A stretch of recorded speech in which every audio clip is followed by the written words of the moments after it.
안녕하세요. 유럽 맞춤 여행 전문 쫑픽 투어입니다. 오늘은 저번에 유럽 항공권을 구매할 때 쫑픽은 어떤 기준으로 필수적으로 어떠한 것들을 보는지에 대해서 쭉 설명을 드렸는데 그 시간이 약간 기초 공식 같은 걸 알려드렸다면 지금은 약간 잔머리 팁을 좀 공유해 드릴까 해요.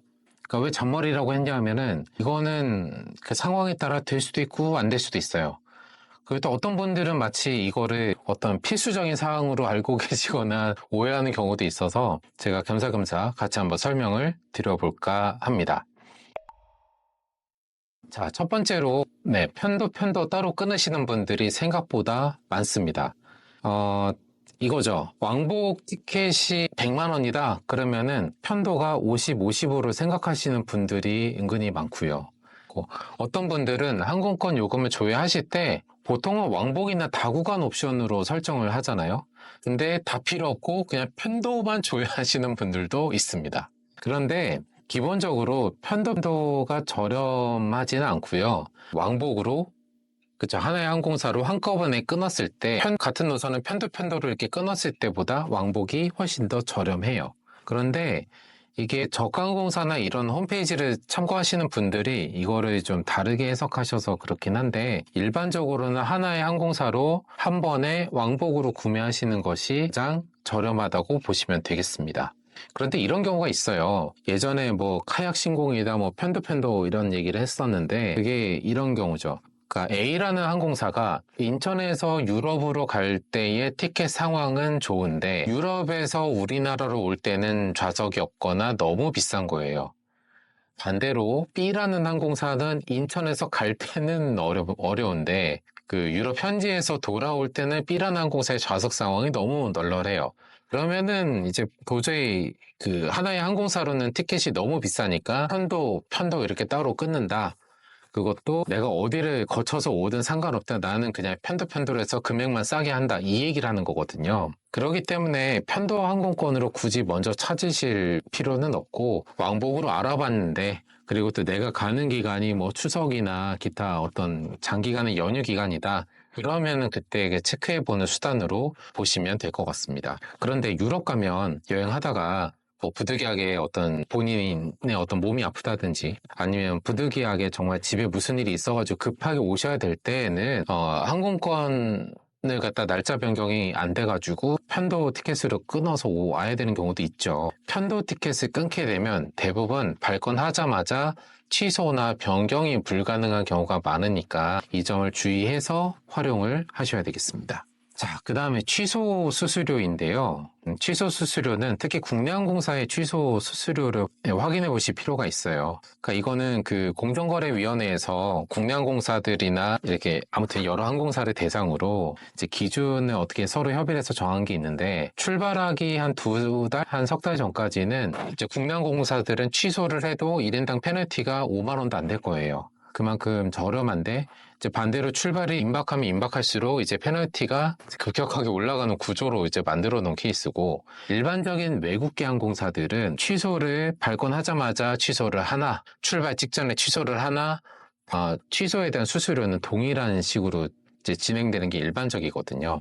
물론 또 외국계 여행사에서 국내 항공사를 발권하면 또 이건 또 다른 얘기가 될 수도 있어요. 그래서 보통은 이거를 역으로 활용을 하는 방법이 있는데 아까 제가 첫 번 시간에 말씀드린 게 만약에 어떤 연휴 기간인데 국내 항공사로 먼저 끊는 거 말씀드린 적 있잖아요. 국내 항공사들은 대부분 직항일 거란 말이에요. 그래서 너무 비싸지 않다면 국내 항공사로 한 1년 전, 6개월 전쯤에 국내 항공사로 먼저 발권을 해놨다가 그러면 출발하기 한 두세 달 전쯤에 와가지고 다시 한번 요금을 한 번 더 체크를 해보는 거예요. 근데 뭐 1, 20만 원 싼 것도 아니고 한 50만 원, 60만 원 이상 저렴하다. 그러면 기존 티켓을 취소하고 새로 알아본 티켓으로 대체하는 것도 하나의 방법이 될 수 있겠죠. 거기다가 이런 경우도 있어요. 내가 A라는 항공사를 통해서 한 9개월 전쯤에 항공권을 발권을 했는데 아니 세상에 나중에 몇 달 뒤에 같은 패턴으로 조회를 하니까 요금이 심지어 한 5, 60만 원 이상 다운되었다. 그러면은 약이 오르지 않나요? 네, 그런데 약이 올랐든 뭐가 되었든 그거에 대해서 이제 고민을 이제 정확하게 해야 되는데 그러면은 특가, 새롭게 나온 이 특가에 맞춰서 발권을 할 때, 그러면 내가 처음에 이 발권한 항공권에 대해서 취소 수수료가 나오잖아요. 이거와 새로 발권할 거에 대한 요금을 합쳐서 같이 비교를 해보고 이제 결정을 하시면 되는 거예요. 하지만 기존의 항공권보다 특가로 나왔다고 하면은 대부분 페널티가 좀 많이 세거나 아니면 마일리지 적립률이 좀 떨어질 가능성이 커요. 그렇기 때문에 이런 부분들도 종합적으로 고려해서 대체해서 발권하시는 거를 좀 신중하게 고민을 해보셔야 하겠습니다. 자, 제가 그 기초 공식처럼 소개하는 첫 번 시간에 넣을까 말까 고민했던 내용이긴 한데 어떻게 보면 단순하지만 깜빡할 수 있는 것 중에 하나거든요.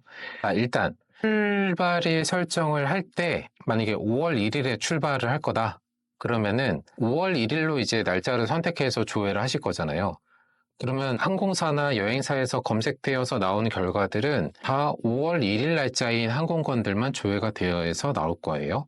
근데 제가 예전에 인천공항에서 출발하는 항공편 스케줄 중에 밤 출발이 많다라고 말씀드린 적이 있어요. 그러면은 5월 1일 출발뿐만 아니라 4월 30날도 같이 조회를 해보셔야 되는 거예요. 만약에 그 전날 밤에 인천공항에 도착할 수 있다면. 그렇기 때문에 자정 전에 출발하는 항공사가 뭐 피메어나 에미레이트 항공 이런 데들이 있거든요. 그래서 이런 곳들은 출발일을 갖다가 하루 전으로 땡겨서 조회하면 유럽 도착은 같은 거기 때문에 오히려 더 빨리 도착하죠. 그래서 이런 출발일 설정도 잘 해보셔야 하고요. 그리고 기구편 탑승일은 만약에 내가 한국 도착이 12월 2일이어야 한다면 유럽 현지에서의 기구편 탑승은 12월 1일로 설정을 하시면 됩니다. 그냥 딱 하루 빼시면 돼요. 터키나 중동 쪽 빼놓고서는 다 유럽에 어디서 출발하시든 그 전날 출발해야 다음날 우리나라에 도착하는 게 일반적인 스케줄이라고 보시면 되겠습니다. 자, 항공권을 검색을 하실 때 지금 화면에서처럼 스카이스캐너에서 이제 검색을 하시면 이제 출발지를 딱 이제 설정 입력을 해야 되는데 이때 인천공항도 있고 서울도 있을 거예요. 그러면은 서울로 검색을 해보는 거죠. 그리고 대표적으로 또 예시들기가 너무 좋은 데가 하나 있는데 바로 런던이에요. 런던은 히드로 공항이 이제 대표적인 메인 공항이지만 게트윅 공항이나 심지어 스탠스테드 공항으로도 취항하는 항공사들이 있거든요. 근데 워낙 또 저렴하게 이 특가가 나온다 그러면은 한번 활용해 볼 수 있는 거잖아요. 그렇기 때문에 특정 공항으로 검색하시는 것보다는 도시 단위로 설정해서 검색하시는 것이 특가를 찾을 때 훨씬 더 유리하다고 보시면 되겠습니다. 하지만 모든 도시를 다 이렇게 막 외워야 하거나 그런 건 아니고요. 제가 정리만 깔끔하게 해드릴게요. 서울은 인천공항과 김포공항 이렇게 두 군데가 있거든요. 아니, 김포에서 유럽을 간다? 이게 이해가 안 되시는 분들도 있다고 하는데 대표적인 게 일본 쪽 항공사들. 김포에서 하네다라고 왔다가 하네다에서 유럽 가는 노선 은근히 많아요. 그 다음에 김포에서 중국을 거쳐서 가는 데들이 있어요. 그러면은 상하이나 베이징 쪽에서 공항만 맞다 그러면은 그렇게 해서도 여정이 연결이 되거든요. 자, 그 다음에 유럽에 입국을 할 때 런던 그러면은 그 히드로 공항뿐만 아니라 다른 공항들도 조회할 수 있다라고 보시면 되겠고 그 다음에 파리도 보셔야 되고요. 그 다음에 밀라노. 그래서 도시 코드로 검색은 하시되 최종적으로 요금을 알아보고 확정을 지을 때에는 어디 공항으로 가는지를 정확하게 확인을 해서 발권을 진행하시면 더 좋습니다. 제가 하나 예시를 지금 보여드리고 있는데요. 인천에서 그 바르셀로나 거쳐서 그 다음에 파리로 갔다가 파리에서 인천으로 오는 여정이 있다고 할게요. 대한항공이 됐든 에어프랑스가 됐든 바르셀로나에서 파리까지 가는 것도 이렇게 세트로 묶어서 발권을 했다. 지금 그 말씀을 드린 거예요. 그런데 바르셀로나에서 파리로 이동하는 유럽 내에서 이동하는 게 만약에 너무 비싼 날이 있을 수도 있잖아요. 현지에서, 우리는 괜찮은데 현지에서 비싼 날. 그러면은 이게 무슨 문제가 생기냐면은 이 짧은 구간 때문에 A랑 C 구간도 요금이 같이 올라가 버려요. 그러니까 이런 경우에는 인천 바르셀로나 그다음에 파리 인천만 알아보셔서 금액 비교를 해보시는 것도 필요합니다. 그러면 바르셀로나에서 파리 가는 거는 이 하나의 항공사로 갈 게 아니라 그냥 현지의 저가 항공사나 다른 수단으로도 한번 확인해 볼 수 있는 거잖아요. 그래서 저는 이렇게 두 개로 좀 나눠서 보시는 것을 추천을 해드립니다. 그리고 유럽 쪽 항공권을 검색하실 때는요, 그냥 기본적으로 편도도 아니고 저는 왕복도 아니고 무조건 다구간 옵션이에요.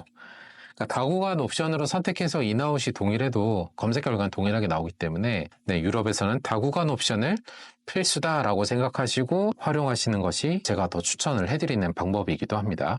그리고 좀 비슷한 개념일 수도 있는데 인천공항보다 부산의 김해공항 가는 게 더 나으신 분도 있을 수 있단 말이에요. 혹은 비슷하거나. 그런데 또 부산에서는 그 김포공항처럼 일본이나 중국하고 혹은 홍콩으로도 연결되는 노선들이 있거든요. 그래서 가끔 보면은 요금이 인천에서 출발하는 것보다 조금 더 저렴할 수도 있고요. 비슷비슷할 수도 있는데 이런 분들 입장에서는 그냥 김해공항에서 출발하는 게 나을 수도 있는 거죠. 그냥 무조건 대한민국에서 출발은 인천이다 이렇게 보지 마시고 김해공항을 이용하실 수 있다 그러면은 한번 같이 검색을 해보시는 것도 추천해드리는 방법입니다만, 근데 이제 여기 어디죠? 국제선 노선이 별로 없거나 해당이 안 되는 게 뭐 대구나 울산 이런 데 청주나 이런 데들은 유럽 쪽 연결은 잘 안 된다라는 말씀을 드립니다. 네, 제가 지금 스카이스캐너를 그냥 예시로 계속 보여드리고 있어요. 인원을 검색할 때를 잘 보셔야 돼요. 그래서 지금 스카이스캐너는 제가 최근에 보니까 한 번에 설정할 수 있는 최대 인원은 8이에요. 그래서 8명으로 그러니까 8명까지만 한 번에 발권할 수 있다라고 보시면 되는데 인원수 설정도 잘해야 됩니다. 하나의 예시를 좀 보여드릴게요. 4명으로 조회를 해요. 가족이라서 우리가 4명이고 항공권을 이제 조회를 하면은 100만원짜리 좌석이 만약에 그 항공사가 100만원짜리 좌석이 3석이 있고 150만원짜리 좌석이 9석이 있어요.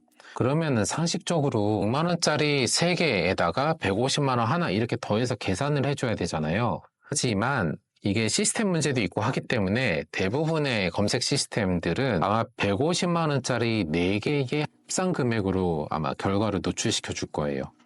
그렇기 때문에 웬만하면 처음에는 일단 한 명으로 설정을 해서 조회를 해보시는 걸 추천을 해드리는 쪽이고, 그러다가 한 명 더 조회해보고 2명, 3명 하다 보면 이게 나올 거란 말이에요. 그러면 갑자기 1인당 금액이 팍 뛸 때가 있거든요. 그러면 그게 그 특가 요금에 남은 좌석수라고 이해하셔도 될 것 같아요. 그렇지만 반대로 귀찮아서 한 명 대충 조회하고 100만 원이네? 그러면 우리 4명 혹은 8명이 가면 400이나 800만 원 이렇게 되겠네? 이렇게 해석하는 거는 매우 위험합니다. 그러니까 이 인원수 설정에 대해서는 좀 더 조심스럽게 접근해서 요금을 꼭 체크해 보셔야 하겠습니다. 이럴 수 있지 않을까요? 회사 출장이나 혹은 뭐 친척분들끼리 간만에 정말 같이 모여가지고 유럽을 갈 수도 있어요.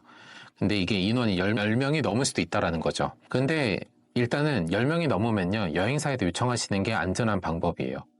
하지만 알았든 몰랐든 내가 여행사보다는 내가 신용카드 할인 혜택으로 알아보는 게 더 싸, 이럴 수도 있잖아요. 그러면은 뭐 예를 들어서 8명, 4명 이렇게 끊을 수도 있다라는 거죠. 근데 왜 제가 이걸 강조해서 말씀드리냐면, 원래 항공사들은 10명부터는 그룹으로 인식을 하기 때문에 그룹으로 처음부터 요청을 했어야지 이렇게 따로따로 끊어서 진행을 하게 되면은 나중에 임의를 취소할 수 있다라고 규정하는 항공사들도 있습니다. 이거는 뭐 인천 출발만 해당되는 게 아니고 또 유럽 현지에서 그걸 또 적용할 수도 있거든요. 그래서 엄밀히 얘기하면 너네 그룹이잖아. 근데 왜 따로따로 발권했어? 그럼 이거 항공편 이용 못해. 이렇게 얘기를 할 수도 있다고요. 그러니까 되도록이면 10명 이상이라면 여행사를 추천해드리는 이유가 거기에 있고요. 이럴 수도 있죠. 4명인데 대학생 친구 4명이서 이제 배낭여행을 갈 수도 있잖아요. 그러면 한 명 한 명 카드를 따로 끊을 수도 있습니다. 그러면 예약번호가 총 4개가 나왔다고 할게요. 이렇게 예약번호가 너무 쪼개지게 되면은 특히 가족이 가면은 어느 한 분이 이제 관리를 하게 될 텐데, 그러면 예약 조회를 다 들어가서 예약번호 단위로 일일이 조회를 하셔야 되는 그런 번거로움이 하나가 있고요. 아마 좌석 지정할 때부터 좀 많이 짜증이 나실 거예요. 그리고 진짜 중요한 거는 예약 번호가 다르다라고 하는 거는 항공사 입장에서는 서로 다른 손님인 거예요. 이 사람들이 가족인지 일행인지 아는 사이인지 알 수가 없어요. 구매 시점이 비슷해도 알 수가 없어요. 그런데 항공사에서는 오버부킹 상황이 항상 생길 수 있거든요. 그러면은 예약 번호가 같은 사람들끼리 굳이 쪼개질 않는단 말이에요. 근데 예약 번호가 다르다? 근데 마침도 한 명이네, 두 명이네? 그러면 요 사람들만 쏙 빼가지고 요 대체항공으로 이제 해줘야 되겠다? 이렇게 미리 분리를 해놓을 수도 있기 때문에 예약 번호를 너무 이렇게 나눠 놓으면은 그런 위험한 상황이 생길 수도 있다라는 거를 네, 가끔 분들이나 회사 이런 데서 혹은 뭐 대학교나 이런 데서 한 몇십 명씩 유럽으로 가는 경우가 있어요. 그러면은 이제 그룹 항공을 요청한다고 이제 어깨에 막 힘이 들어가서 자, 우리 60명 되는 거니까 우리 그룹 항공으로 해서 진짜 이거 요금 좀 싸게 해주세요. 이렇게 얘기를 하시는데 항공사 입장에서는 그룹 항공? 근데 뭐 어떡하라고 이런 반응이 나올 수도 있어요. 이게 왜 그러냐 하면은 일단 특히 유럽은 좀 손님이 생각하는 쪽과 항공사 입장이 아주 극명하게 차이가 하나 있는데 일단 유럽 가시는 분들은 임박해서 알아보는 게 아니에요. 대부분 최소 두세 달 전에 뭔가 계획을 해요. 하지만 그 두세 달 전에 아까 얘기했던 대로 요금 조회를 많이 해봐야 뭐 4명, 8명일 거잖아요. 뭐 그때 알아본 금액이 예를 들어 100만 원인데 그럼 이분들이 생각하는 그룹 항공권에 대한 싼 가격은 한 80만 원 이하를 생각을 하실 거란 말이에요. 하지만 항공사들이 대부분 그룹 항공 요금을 주게 되면은 이 100만 원이 아니라 한 120만 원, 130만 원으로 해서 줄 가능성이 매우 높습니다. 그리고 항공사에서는 오히려 생색을 내죠. 아, 이거 저희가 원래는 150만 원, 200만 원짜리 티켓이지만 120에 했으면 정말 싸게 해드린 거예요 라고 얘기를 했었을 때 이제 서로 벙찌는 거죠. 이게 왜 그러냐면은 네, 서로 입장차가 크게 생기는 거예요. 물론 서로 알아요. 그 상황이 어떤지에 대해서는 항공사 직원분들도 너무나 잘 알고 있는 부분이고 여행사는 더더욱 잘 알고 있어요. 근데 이게 왜 그러냐면은 그룹 항공의 장점이 이제는 금액이 아니라 자, 아까 그 기업에서 60명이 가려고 하는데 그 60명이 누가 갈지가 안 정해졌을 가능성이 매우 높잖아요. 우리가 이번에 회사가 잘 돼서 이제 연수를 보낼 거야. 그러면은 60명을 선발해서 보낼 거야 라고 하지만 누가 갈 건지는 미정인 거잖아요. 그러면은 이게 대부분 출발하기 한두 달 전쯤에 명단이 정해지거나 뭐 발권을 그때 한다. 그러면 항공사에서는 좀 리스크가 생겨요. 만약에 명단을 안 놓고 그쪽 회사나 여행사에서 취소를 해버리게 되면은 이거는 보통 큰일이 아니거든요. 그렇기 때문에 이거에 대한 좌석 관리에 대해서 굉장히 타이트하게 관리를 하고 있고 그리고 만약에 60석을 요청을 했는데 50석만 실제로 발권을 하게 되면은 나머지 10석에 대해서는 뭐 1인당 한 20에서 뭐 많게는 뭐 40만 원, 50만 원의 페널티를 물릴 수가 있거든요. 심지어는 취소가 안 될 수 있고요. 그렇기 때문에 일반 손님들이 생각하는 구로항공은 이제 저렴하다? 그거는 옛날 얘기예요. 네. 오히려 처음에 알아봤을 때 금액보다는 조금 비싸지만 막판에 알아보는 것보다는 저렴한 가격으로 발권을 늦게 할 때까지 요금을 유지해준다라는 개념이 더 커졌다라고 보시면 될 것 같습니다. 또 제가 이렇게 얘기를 하면 아시아나 이런 쪽에 계신 분들은 또 아니다. 저가항공사들이 얼마나 싸게 주는데요? 라고 얘기하실 수도 있는데 사실 유럽은 그렇지가 않은 게 일반적이어서 제가 한번 설명을 드린 거고요. 특히나 이제 내년 16년 2월 그때쯤에 동계올림픽이 어디서 열리는지 아세요? 밀라노. 네, 돌로미티 쪽에서 열립니다. 그럼 밀라노 쪽을 갔다가 2월에 간다? 그러면 항공사에서는 그룹 항공을 거의 못 한다라는 이야기부터 할 가능성이 높고요. 아니면 주긴 주는데 무조건 이 비싼 가격으로 다 구매하셔야 되는 조건이요 라고 얘기할 수도 있어요. 그렇기 때문에 그룹 항공을 이용한다라는 게 생각보다 쉬운 일은 아닙니다. 또 어떤 분들은 10명 이상 발권하면 저기 인솔자는 무료 아니에요? 대표 한 명은 무료 티켓 주지 않아요? 이러는데 요즘은 그 개념이 좀 많이 없어졌어요. 그냥 준다고 해도 그냥 조삼모사예요. 그냥 전체 금액은 똑같은데 10명으로 나눴냐 11명으로 나눴냐 거의 그 개념이라고 전 보거든요. 그래서 항공권에 대한 기대는 조금 조절하실 필요가 있습니다.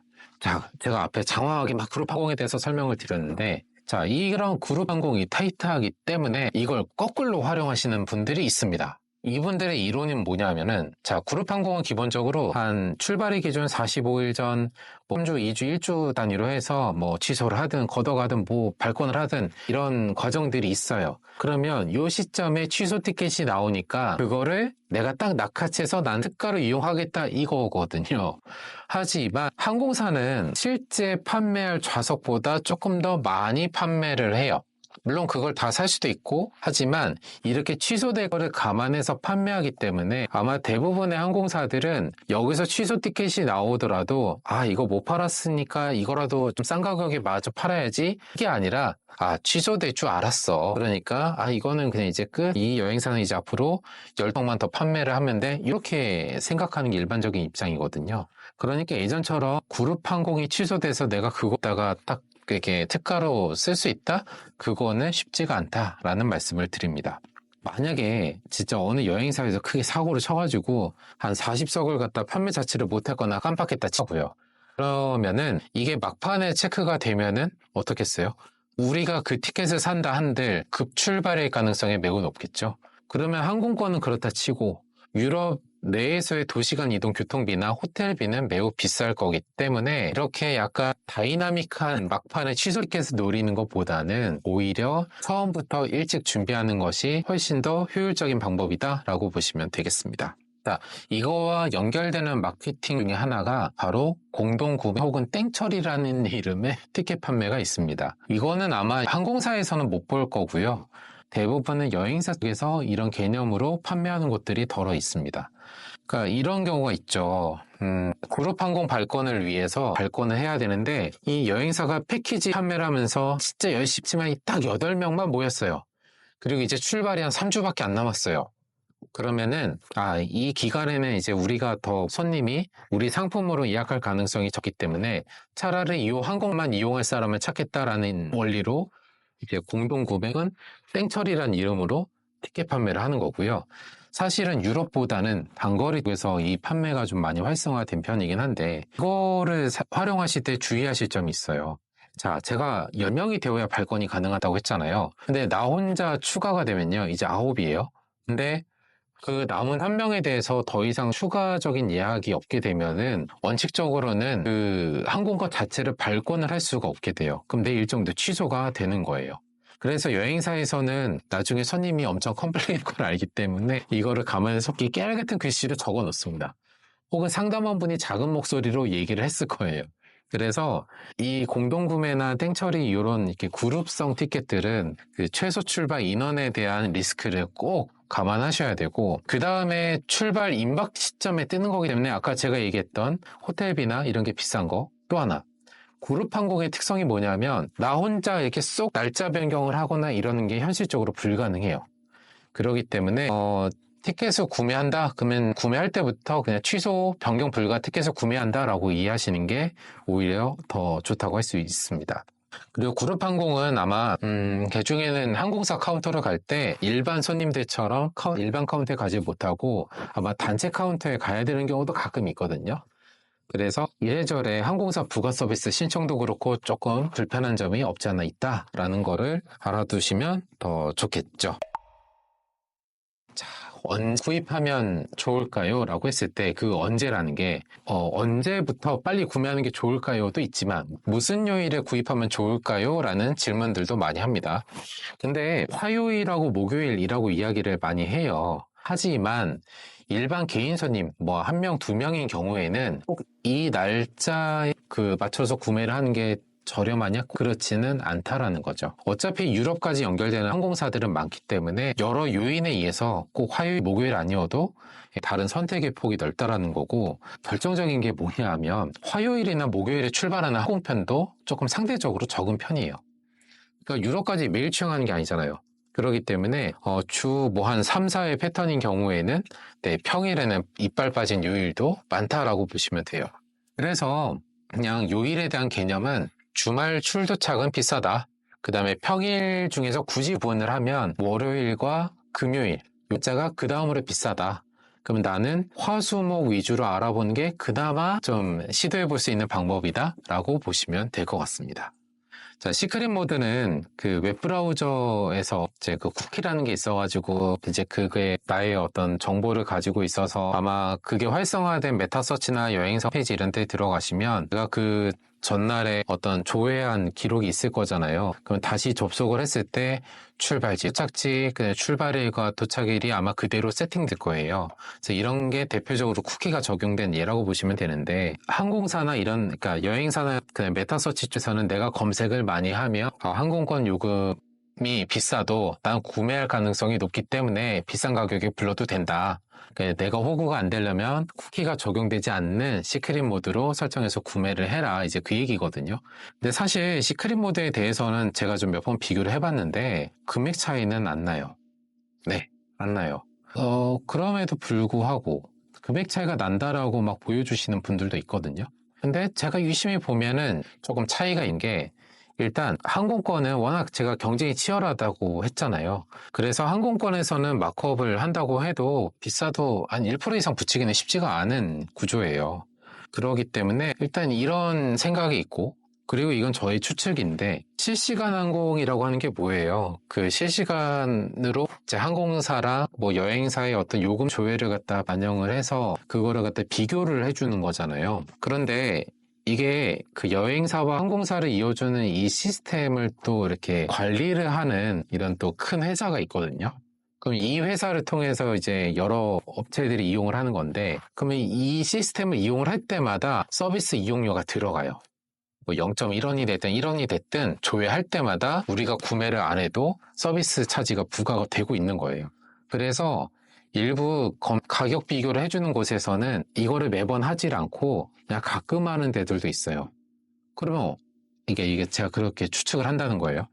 그래서 어떤 경우가 생기냐면은 금액이 유럽을 왕복하는데 30만 원이라고 해서 딱 들어가면은 아니 실시간으로 조회를 했는데 30만 원이라고 나왔잖아요. 그래서 들어갔는데 막상 항공사나 여행사 페이지에서는 죄송합니다. 뭐 시스템 에러입니다. 혹은 뭐 판매가 다 됐습니다. 이렇게 메시지가 뜨는 경우가 있거든요. 그러니까 이거는 실제로 뭐 판매가 됐을 수도 있겠지만 제가 봤을 때는 오히려 시스템 문제가 더 크다고 보거든요. 근데 이거를 이제 일반 여행자들 입장에서는 시크릿 모드 때문이라고 오해할 경우가 있는데 저는 꼭 그렇다고 보지는 않는 입장이에요. 그러면 왜 시크릿 모드를 안 써도 되냐라고 또 얘기를 하냐면은 자, 항공권 검색을 할 때 제가 최종 구매할 때까지 한 30번을 검색을 한다라고 말씀을 드렸어요. 그러면 그 30번을 검색할 때마다 출발지, 도착지, 출발의 도착을 다 매번 입력을 해야 되는 거예요. 이게 보통 귀찮은 게 아니거든요. 그렇기 때문에 요 상황을 갖다가 시크릿 모드에 대해서는 좀 잘 구분을 하셨으면 좋겠고, 그리고 이제 실시간으로 요금 비교해 주는 거를 호텔 요금 비교하는 뭐 트립하고나 호텔스 컴바인하고 이렇게 똑같다고 하시는 분이 있는데 그건 다른 거예요. 그래서 호텔 쪽과 다르게 항공 쪽은 좀 이렇게 수익을 붙이기가 좀 어려울 수 있는 점, 그리고 또 하나 PC에서 조회했을 때랑 앱에서 조회했을 때랑 요금이 다를 수 있습니다. 이거는 앱에서 만약에 전유부로 하게 되면은 여행사나 항사 여기서 할인을 주는 경우가 있거든요. 근데 이런 거는 많이 보셨잖아요. 그래서 이런 여러 상황이 복합적으로 결합이 된 거기 때문에 제가 얘기하고 싶은 거는 자, 시크릿 모드로 해서 요금을 내가 더 비싸게 한다? 아니요, 그렇게 보지는 않아도 될 것 같다라는 말씀을 드립니다. 자, 지금까지 설명드린 거는 이제 유럽 항공권을 구입을 할 때 제가 잔머리 팁이라고 말씀드렸잖아요. 그러니까 이거는 이런 경우가 있을 수도 있다라고 보시고 한 번쯤 시도를 해보시는 정도로 보셨으면 좋겠어요. 제가 맨날 많이 피는 게 주말에 마트를 가요. 그러면 차를 끌고 갔는데 앞에 차가 나보다 먼저 들어갔는데도 불구하고 내가 오히려 갑자기 앞에 다른 차가 이제 쏙 나가면서 입구랑 가까운 데다 주차를 먼저 할 수도 있는 거거든요. 그렇기 때문에 항공권도 매번 이렇게 실시간으로 변하는 이런 상황 속에서 또 여러 시스템이 교차하는 상황 속에서는 어떻게 보면은 약간의 운과 그 또 타이밍이 적절하게 이루어지는 것도 없지 않아 있다라고 저는 생각을 합니다. 그래서 제가 알려드린 게 꼭 적용이 된다, 안 된다 이렇게 설명드리기가 매우 조심스러운 것들이었어요. 그래서 오늘 영상 도움되셨다면 구독과 좋아요 꼭 눌러주시고요. 유럽 여행 준비하시면서 도움 필요하시거나 궁금하신 거 있으시면은 쫑빅투어로 연락 주세요. 감사합니다.